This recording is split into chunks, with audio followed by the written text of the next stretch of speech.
everyone, Felice Gerwitz here, and I want to share with you something that is dear to my heart, and that is saving you money. Can you use encouragement for your homeschool journey?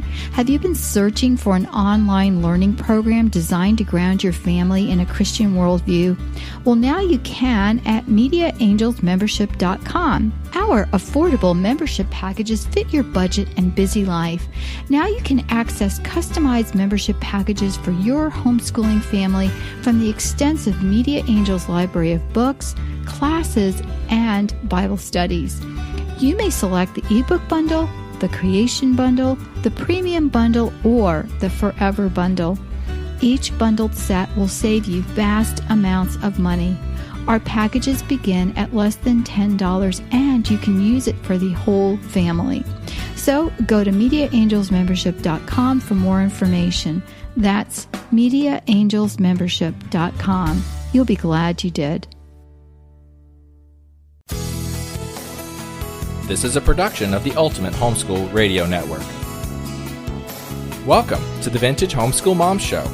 Your host, Felice Gerwitz, is an author, a publisher, and your radio show host. She will encourage, educate, and inspire you with answers to your most pressing questions, from homeschool, marriage, parenting, and much more. Felice loves to equip moms to live a Christian life because every moment counts. Be sure to visit her website at MediaAngels.com. And here's your host, Felice Gerwitz.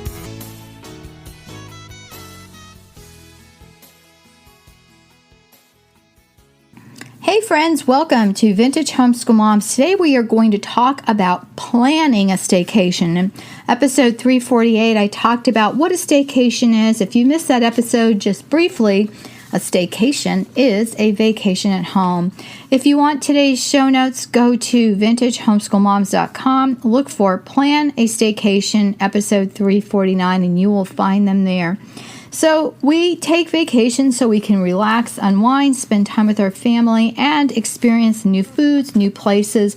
But what if you don't want to spend all that money on a vacation and want to take a fraction of that and plan to stay at home? So in this month's printable planner on the Ultimate Homeschool Radio Network, if you are a subscriber, you will find different planners each month. And this month, our planner is all about staycation. So if you haven't gotten yours, go over, subscribe to the newsletter, and you will get different things from us each week.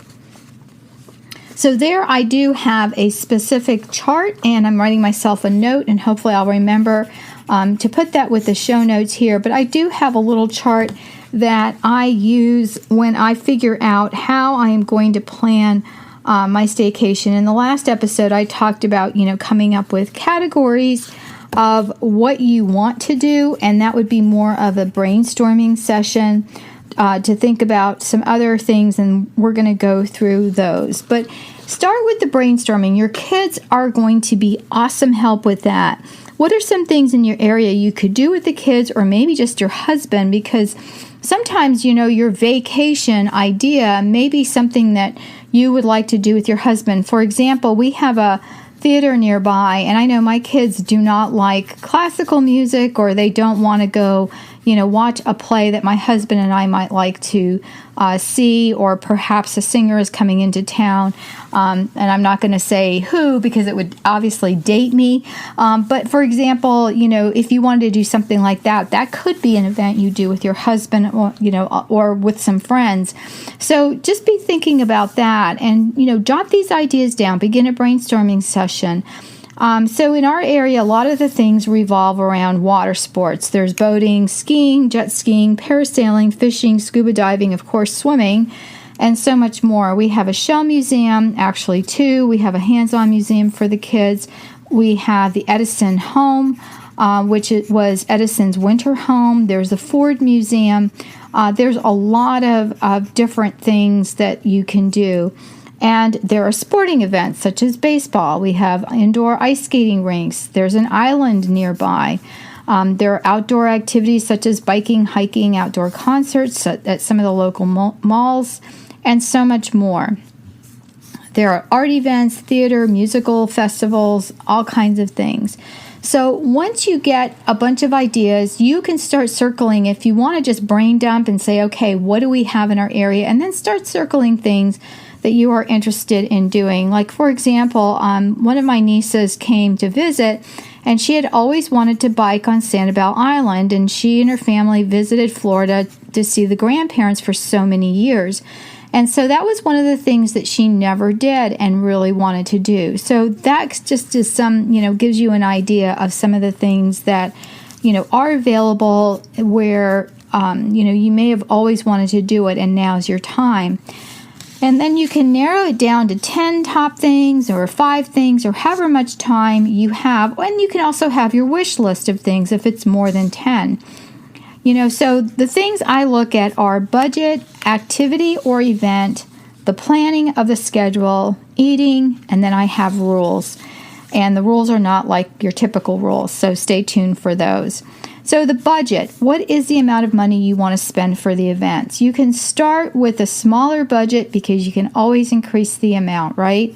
So start small and then look at the cost of some things. In our area, if you go to one of the nicer beaches, that's going to be a flat rate of $6 for the day. Pretty reasonable, right? So those are the kinds of things you want to look at and add that up. Some of the museums might be a little bit more expensive. If you don't have a set budget, think about the max you're willing to spend each day, because that will work too. When my sister-in-law used to come with my nieces, one of the things she would say is she had a budget of $50 for the day. She said some days they didn't spend that much money, and some days they were going to do things that was going to cost more than that. So if she didn't have any overflow from the day before, she would just tell the kids, nope, we're just out of money. So you can do that as well and look at that and see what you've budgeted for. The second is to look at the activity or the event or both. So do you want it just to be a fun thing where you're going to the beaches and you're hiking, or you're, actually doing something? Or do you want to go to an event, like do you want to go to movies or the theater, or, something along those lines, or the museums? So figure out what it is you want to do and then look at the cost. Is there a cost per day? Is there an individual person cost? And look at that budget. Look at how long it's going to take to get there. If it's somewhere like, for me, Sanibel Island, it may take me anywhere from 15 to 20 minutes, depending on if there's no traffic, all the way to 60 minutes if there is traffic and things are way backed up. So those are important. Will you pack breakfast, lunch, or eat out? And then look at that. And then that's going to help you budget for your time. As far as schedule goes, what is your time frame? So do you have a week you're going to take off? Are you going to do this on a weekend? Are you going to do it daily? I would say, if at all possible, try to do it like some sequential days, because if you're only going to do it one day a week, it may not feel like a vacation. So if you could take like 2 or 3 days, like for us, we would do like a Friday evening, and I'll give you some examples. Next time I'm going to do one for the kids. So I would give you an example of a Friday evening, Saturday, and a Sunday schedule of what we would do for a staycation if we were staying locally and my kids were younger. So I'll just give you an example of that. But just decide, what are you going to do? Are you going to take time off from work if mom or dad are working? Do you plan to go out to eat? If so, where are you going? Research everything. What will you do during the day? The more planned out, the better, because otherwise, if you don't have it planned out, there's nothing to go on and everyone's sitting around and you're not really getting anything done. We plan things out even when we have company come. We figure out exactly what it is we would need to do. One of the examples I can give you right now is my 2 younger kids are home. They're in college. And we made it a major to go to the beach, because it seems like the summer will go by and we just never have time. And here, especially this time of year, the beaches are empty because kids are still in school, in the public schools and private schools. And so we had the entire place to ourselves, and it was really wonderful. So, if if you know your area and know what is the off season, may not be summer for you. It may be in the winter. And if places are still open, that may be when you want to do your staycation. So look at that. When you plan things out, try to plan out your entire day itinerary. I can't say the word. Itinerary. You can change this. Do blocks of time if you don't want to do like 8 to 9:30, we're having breakfast. You can do a block of time. So, for example, it could be, beach in the morning, a break for lunch.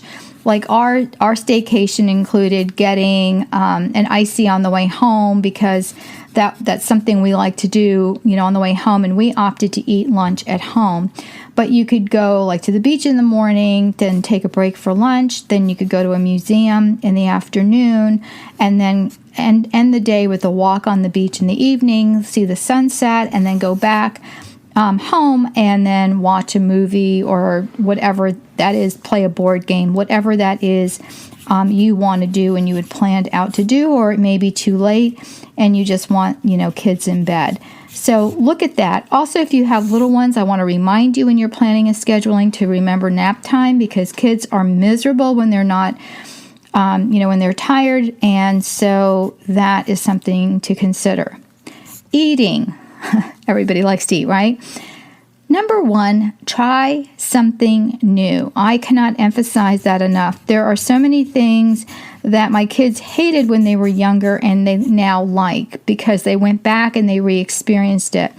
Enjoy an appetizer or dessert if you go out to eat. 2 things that we rarely do because we have so many of us, unless it's like chips and salsa that some of the restaurants even throw in with your meal. Very rarely do we get appetizers, and for the other reason is that nobody eats their dinner. Even when you're older kids, everybody would bring stuff home. So you could do that or save room for dessert. Go to restaurants that are family owned. Try to avoid major change just for, again, something different.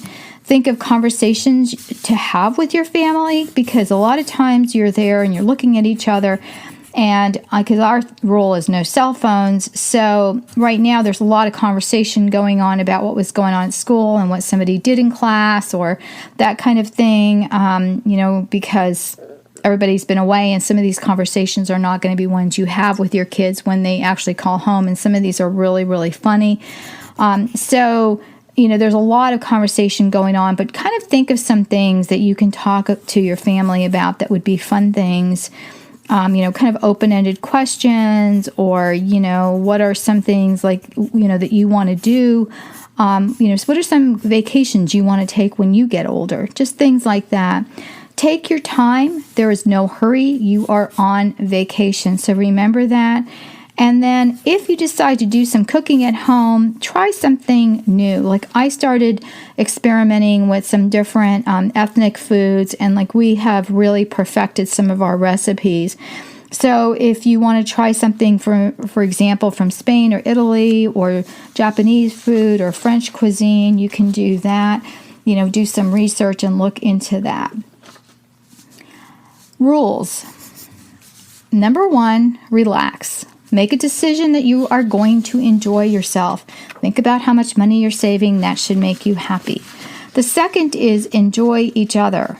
That is one of the reasons to have a vacation, is just to be with your family and not have the third thing, drama.